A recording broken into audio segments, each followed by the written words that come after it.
সারাদিন সংসারের কাজ করতে গেলে নিজের জন্য সময়ই পাওয়া যায় না। আসসালামু আলাইকুম, কেমন আছো তোমরা সবাই? এই যে সকালের মিষ্টি রোদে গাছগুলো রেখে দিয়েছি। রোদ্রের জন্য আমাদের বাহিরে যেতে হয় না, গেটের সামনেই সারাদিন রোদ থাকে। 10-12 দিন আগে অতিথি হয়ে এসেছিল এই ছানাপোনাগুলো, এখন অনেকটাই বড় হয়ে গিয়েছে। ওদেরকেও রোদ্রে রেখে দিয়েছি। সারাদিন থাকার জন্য নতুন আরেকটা ঘর বানিয়ে দিয়েছি, রাত আসলে আবার খাঁচায় ভরে রাখি। এইসব সংসারের খুঁটিনাটি কাজ করতে করতে আমার রান্নাটাও সেরে নিয়েছি। শুধু শাশুড়ি আম্মা খেসারির শাকটা ঘন্ট করে নিবে, এখন আমি কুচি করে কেটে দিয়েছি। ইতিমধ্যে আমার চাচি শাশুড়ি ও চাস্তো ননদ এসেছে, বড়ই মাখিয়ে খাওয়াবে আমাকে। এই বছরের প্রথম বড়ই মাখা। লোয়ামা এখানে বড়ইগুলোকে ভালোভাবে ধুয়ে নিয়ে পাটায় থেতো করে নিচ্ছে। তারপরে কাঁচামরিচ, ধনিয়া পাতা মিহি করে বেটে নিয়ে দিয়ে দিয়েছে। পরিমাণ মতো লবণ এবং সরিষার তেল দিয়ে ভালোভাবে মেখে নিয়েছে। মাখানো শেষে বিসমিল্লাহ বলে সবাই খাচ্ছি। বড়ই মাখানোটা সত্যি অনেক টেস্টি লেগেছে।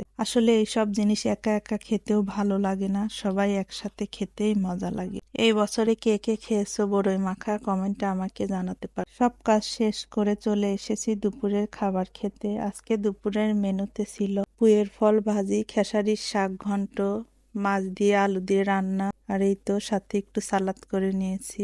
আজ এই পর্যন্তই, খেতে খেতে বিদায় নিয়ে নিচ্ছি। সবাই ভালো থাকো, আল্লাহ হাফেজ।